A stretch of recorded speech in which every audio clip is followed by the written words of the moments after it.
Ya, meski gagal mendapatkan 3 poin di dalam pertandingan laga tadi malam melawan Cina, kami langsung ajak Anda untuk bergabung bersama dengan Mas Erwin Fitriansyah, merupakan pengamat sepak bola, untuk kita dialogkan, kita bahas mengenai permainan timnas tadi malam. Selamat pagi, Bung Erwin. Selamat pagi. Selamat pagi semuanya, selamat pagi.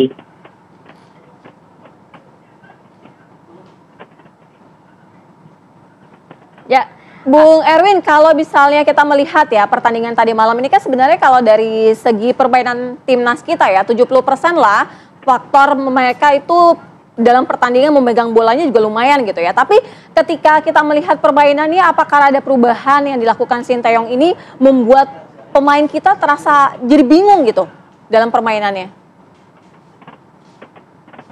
Ya, kalau bicara statistik, hampir semuanya statistik itu unggul di tim Indonesia semalam. Possession betul kata Sira tadi. 76% Indonesia lebih menguasai. Percobaan tendangan 14 kali percobaan dan 6 diantaranya mengarah ke gawang. Sementara Cina itu percobaannya itu hanya 5 kali dan 3 mengarah ke gawang. 3 mengarah ke gawang, 2 diantaranya menjadi gol. Sementara Indonesia tidak bisa memanfaatkan secara maksimal kesempatan 6 kali tendangan hanya mencetak 1 gol. Secara akurasi passing juga mencapai 83% dibandingkan dengan Cina 50%. Secara passing, secara keseluruhan, Indonesia itu melakukan 600 passing. Sementara Cina hanya 190. Hampir berapa? 3 kali lipatnya Indonesia lebih banyak. Tapi sekali lagi, bicara efektivitas, memang Indonesia, terutama ketika memasuki pertahanan Cina, itu efektivitasnya masih kurang gitu ya, dibandingkan dengan Cina. Tapi kalau mau ditarik agak lebih awal, susunan pemain ini kan yang banyak dibicarakan sama orang sekarang ini, dari semalam sampai sekarang gitu. Pelatih Sinteyong punya kuasa penuh untuk menurunkan siapa saja yang bermain. Hanya dia dan jajaran timnya yang tahu alasannya kenapa si ini yang main, si itu yang nggak main. Tapi di pertandingan melawan Cina ada 4 rotasi yang dilakukan oleh Coach Sinteyong gitu ya. Dan ternyata hasilnya tidak memenuhi ekspektasi. Jangankan menang, seri pun nggak bisa gitu. Makanya timbul pertanyaan, kenapa sih kok rotasi itu banyak sekali dilakukan gitu ya, sampai 4 gitu, jika dibandingkan dengan ketika menghadapi Bahrain. Kita nggak tahu apakah ada pemain yang cedera, ataukah ada pemain yang tidak fit sehingga rotasi itu dilakukan, karena Coach Sinteyong nggak menjelaskan soal hal itu.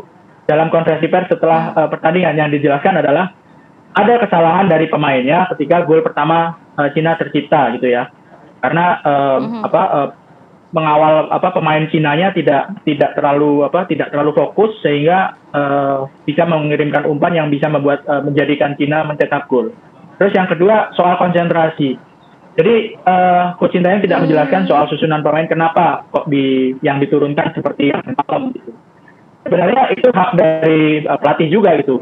Dia menurunkan siapa dan tidak menjelaskan alasannya apa ke publik, itu nggak apa-apa gitu, sah-sah aja. Tapi sebagai pengamat gitu ya, kalau saya sebagai wartawan, supporter pasti juga mempertanyakan kenapa sih kok yang diturunkan seperti itu pemain-pemainnya gitu.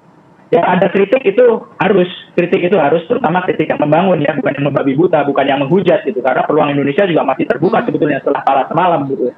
Tapi sekali lagi bahwa kritik itu tetap harus dilayangkan kepada timnas, karena kalau nggak dikritik malah bahaya kan.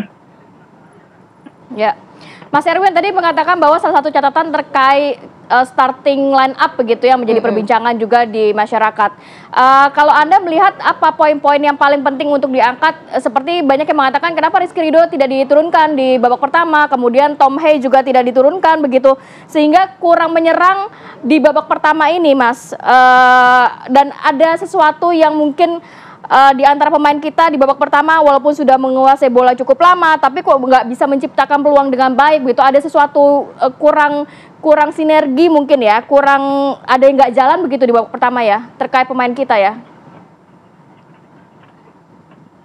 Sebetulnya di babak pertama pun dari menit awal gitu, dari babak pertama itu Indonesia juga sudah menguasai permainan. Statistik di babak pertama, ketika babak pertama selesai, itu penguasaan bola 60% sekian kok, dibandingkan dengan Cina gitu. Jadi dalam hal menguasai permainan, dalam hal menciptakan peluang, itu Indonesia sebetulnya sejak babak pertama sampai babak kedua itu bikin peluang, bikin situasi yang membahayakan gawang Cina. Cuman kan eksekusi akhirnya yang tidak tidak sesuai ekspektasi gitu ya, tidak mencetak banyak gol meskipun peluangnya lebih banyak dibandingkan dengan Cina.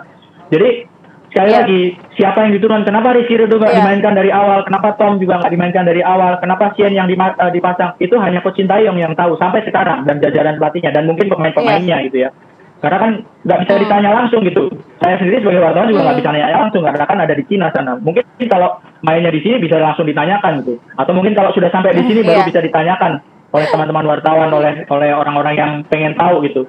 Jadi sekali lagi, turunan pemain itu memang tanda tanya buat kita gitu. Iya. Mas Erwin, kalau tadi kan Mas Erwin sempat bilang gitu ya, sebenarnya peluang Indonesia tuh jauh lebih banyak gitu dibanding Cina. Tapi sepertinya nih yang kalau kita lihat tadi malam kita tonton adalah Cina ini peluangnya dia cepat sekali diambil gitu. Nah artinya apa yang membuat Indonesia ini kehilangan mengambil peluang yang ada di depan mata sebenarnya? Ya, sebelum pertandingan lawan Cina itu kan hampir semua supporter, hampir semua pendukung timnas optimis bahwa Indonesia bisa mengambil poin di kandang Cina. Bukan cuma satu, bukan cuma seri, tapi bisa menang. Karena apa? Cina habis 3 kali kalah, nggak pernah menang. Sementara Indonesia lawan Arab Saudi, lawan Bahrain, bisa seri di kandang lawan gitu. Tapi ketika main semalam, situasi yang berbeda dihadapi oleh Indonesia yang sebetulnya menguntungkan. Indonesia itu di 3 pertandingan sebelumnya lebih banyak ditekan oleh lawan. Lawan Bahrain, lawan Arab di pertandingan pertama, Bahrain, lawan Australia, lawan Bahrain. Hasilnya seri, tapi Indonesia banyak ditekan oleh lawan. Nah, semalam kejadiannya itu, Indonesia justru menguasai permainan, tapi justru di situ kelihatan bingung, kelihatan kurang tajam dalam menyelesaikan peluang. Ini mungkin salah satu kelemahan terbesar yang paling kelihatan di pertandingan semalam ya. Ketika mendapatkan possession, ketika mendapatkan penguasaan bola yang lebih dominan, dari statistik kelihatan lebih dominan, tapi penyelesaian akhirnya yang kurang. Nah, ini yang mesti diperbaiki. Soal susunan pemain mungkin masih bisa diperdebatkan, karena kita bisa menguasai permainan kok. Kita bisa menciptakan percobaan ke arah gawang lebih banyak, bisa menguasai passing lebih banyak gitu dengan formasi yang mungkin 4 orang mungkin hampir separuhnya ya 4 orang lah ya diganti oleh Coach Sintayong. Tapi secara permainan kita tetap menguasai. Nah, PR-nya kan bukan cuman di penyelesaian akhir gitu. Di ketika mendapatkan serangan hanya 3 kali percobaan ke arah gawang, 2 diantaranya menjadi gol. Itu yang dilakukan oleh Cina. Jadi agak kurang konsentrasi ketika banyak menguasai permainan tapi kena serangan balik malah gol. Iya.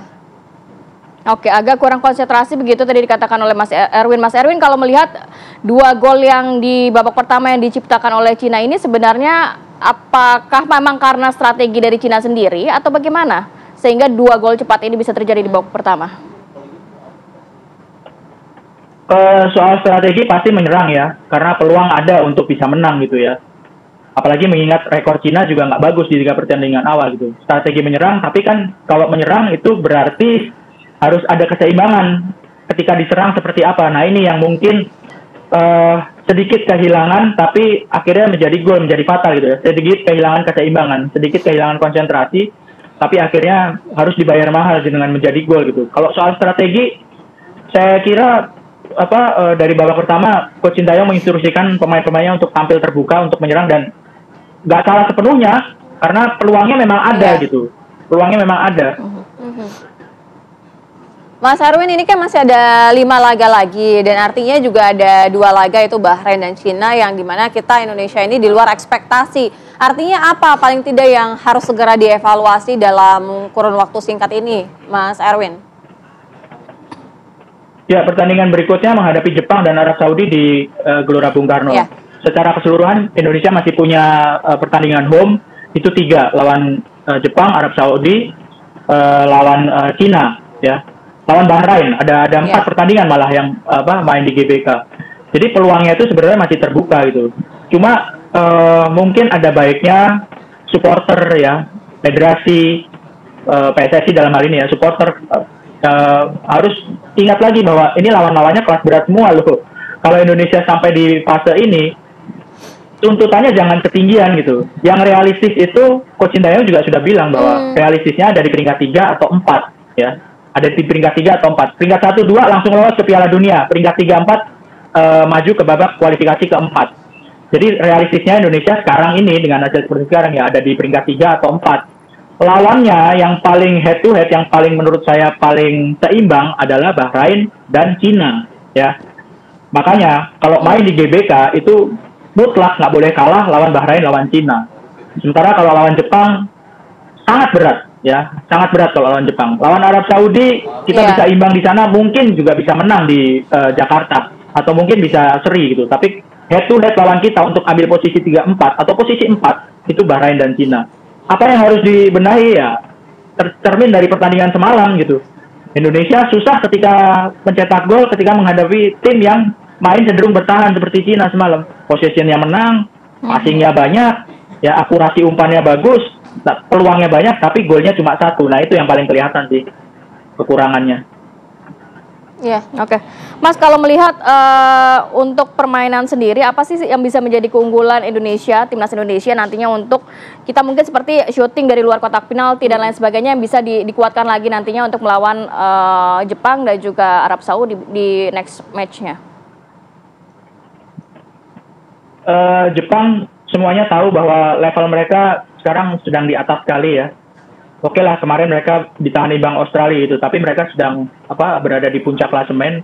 Indonesia itu sebetulnya dalam 3 pertandingan awal sebelum lawan Cina itu kan kelihatan kuat sekali di lini pertahanan ya, konsentrasi di lini pertahanan, menghadapi Arab, menghadapi Australia, menghadapi Bahrain kebobolan 2 gol tapi bisa unggul 2-1 sampai dengan injury time. Sebenarnya punya kekuatan yang kelihatan sekali adalah koordinasi di lini pertahanan.